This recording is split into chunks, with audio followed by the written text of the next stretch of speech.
আসসালামু আলাইকুম। আজকে আপনাদেরকে ছোট্ট একটি হাউস প্ল্যান দেখাবো। আশা করি আজকের হাউস প্ল্যানটি আপনাদের ভালো লাগবে।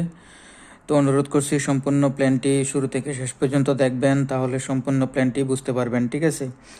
যদি একটু দেখে বেরিয়ে যান তাহলে প্ল্যানটি সম্পূর্ণ বুঝতে পারবেন না। আমার এক ভাই আমাকে কমেন্ট করে বলেছিলেন যে এরকম একটি প্ল্যান দেখানোর, তো ওনার রিকোয়েস্টে প্ল্যানটি করা ভাবছি আপনাদের সঙ্গে শেয়ার করি। আপনারাও যদি নিজের মতো করে কোনো প্ল্যান করতে চান তাহলে অবশ্যই যোগাযোগ করবেন, আমি ইনশাল্লাহ করে দেওয়ার চেষ্টা করব। তো আজকের প্ল্যানটি 20 ফুট বাই 30 ফুট। ওকে, তো আশা করি আমরা দোনো সাইডের মাপটি বুঝতে পেরেছি, 20 ফুট বাই 30 ফুট। তো একটু কষ্ট করে দেখবেন তাহলে সম্পূর্ণ প্ল্যানটি বুঝতে পারবেন। ঠিক আছে, তো শুরু করা যাক।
ওকে, তো আশা করি প্ল্যানটি আমরা মোটামুটি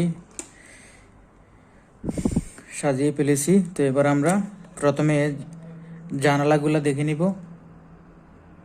এ হচ্ছে বিল্ডিংয়ের উইন্ডোগুলা। ওকে,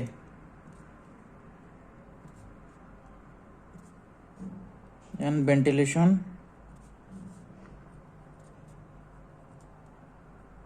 তো আশা করি আমরা সম্পূর্ণ জানালাগুলা বুঝতে পেরেছি, ভেন্টিলেশনগুলো বুঝতে পেরেছি। তো এবার আমরা বিল্ডিংয়ের ভিতরের ডোরগুলা দেখে নিব। ঠিক আছে, এ হচ্ছে ডোর। ওকে, তো আশা করি আমরা মোটামুটি ডোরগুলো বুঝতে পেরেছি।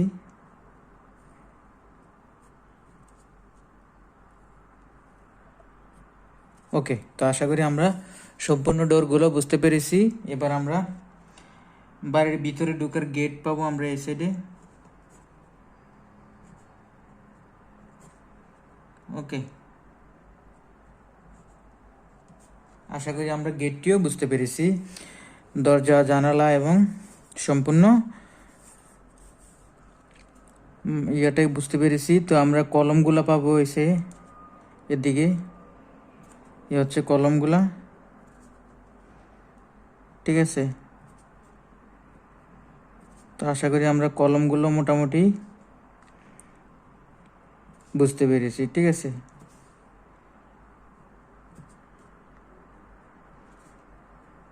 ওকে, তো আশা করি আমরা মোটামুটি কলমগুলো বুঝতে পেরেছি। ঠিক আছে, তো আপনারা সম্পূর্ণ ওয়ালগুলা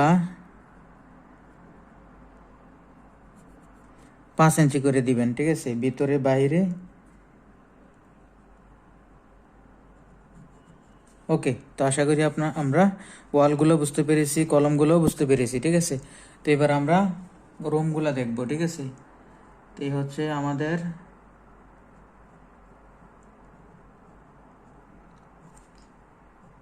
ফার্স্ট বেডরুম অ্যান্ড সেকেন্ড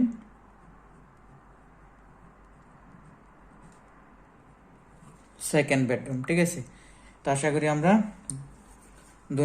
দুটো বেডরুমে পেয়েছি। তো এবার টয়লেটটা দেখে নিব। টয়লেট অ্যান্ড বাথরুম গোসলখানা একসঙ্গে। ঠিক আছে, এ হচ্ছে ফার্স্ট টয়লেট অ্যান্ড একটি অ্যাটাচ টয়লেট হবে। ঠিক আছে,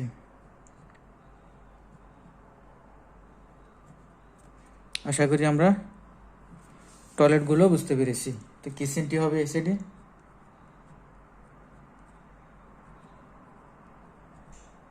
ওকে, তো আমরা কিচেনটিও বুঝতে পেরেছি।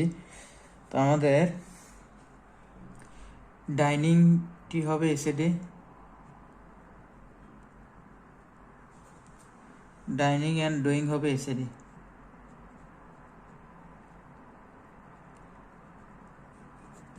ওকে, তো আশা করি আমরা সম্পূর্ণ রুমগুলা বুঝতে পেরেছি। এবার মাপগুলো একটু দেখে নিব, ফটাফট মাপগুলো দেখে নিব।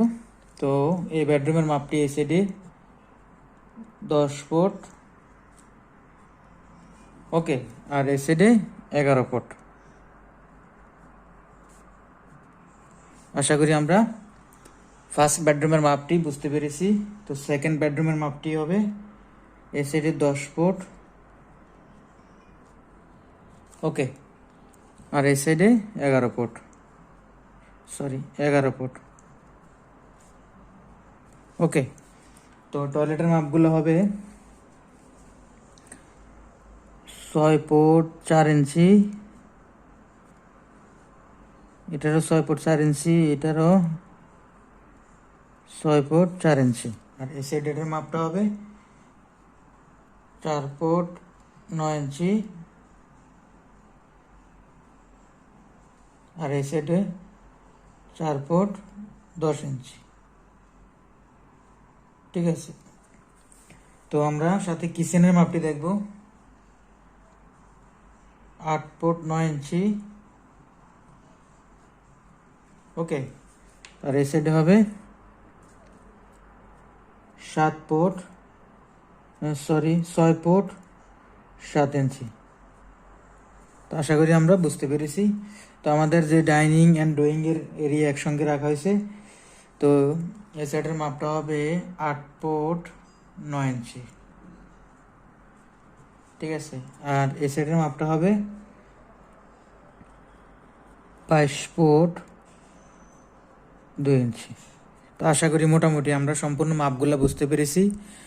যারা কম বাজেটের মধ্যে কম খরচের ভিতরে প্ল্যান চাচ্ছেন, তাদের জন্য এই প্ল্যানটি আশা করি সুন্দর প্ল্যান হবে। ঠিক আছে, খুবই কম বাজেটের মধ্যে।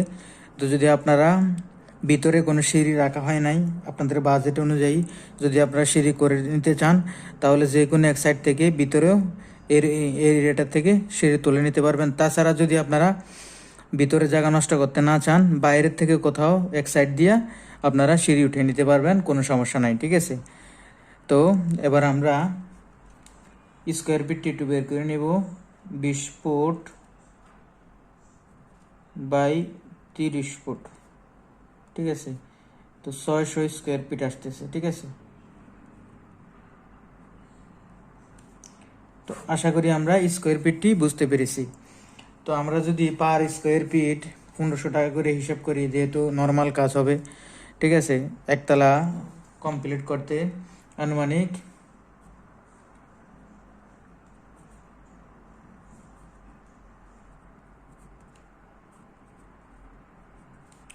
বিল্ডিং কস্ট 9 লক্ষ টাকার মতো হতে পারে। ঠিক আছে, আশা করি আমরা খরচটি আনুমানিক ধারণা নিতে পেরেছি। তো ভিডিওটি ভালো লাগলে লাইক দিয়ে শেয়ার করতে ভুলবেন না। যদি এরকম ভিডিও দেখতে চান, তাহলে অবশ্যই চ্যানেলটির সঙ্গে থাকবেন, সাবস্ক্রাইব করে পাশে থাকা বেল আইকনটি বাজিয়ে রাখবেন। আর যদি আপনি নিজের মতো করে কোনো প্ল্যান দেখতে চান, অবশ্যই কমেন্ট বক্সে জানাবেন। আমি ইনশাল্লাহ আপনাদের জন্য কাজ করব, আপনাদের জন্য কাজ করতে চাই, ইনশাল্লাহ আমি করে দেওয়ার চেষ্টা করব। ঠিক আছে, তো আশা করি সঙ্গে থাকবেন। এতক্ষণ সাথে থাকার জন্য অসংখ্য ধন্যবাদ। দেখা হবে পরবর্তী অন্য কোনো নকশা নিয়ে। সে পর্যন্ত ভালো থাকবেন, সুস্থ থাকবেন। আল্লাহ হাফেজ।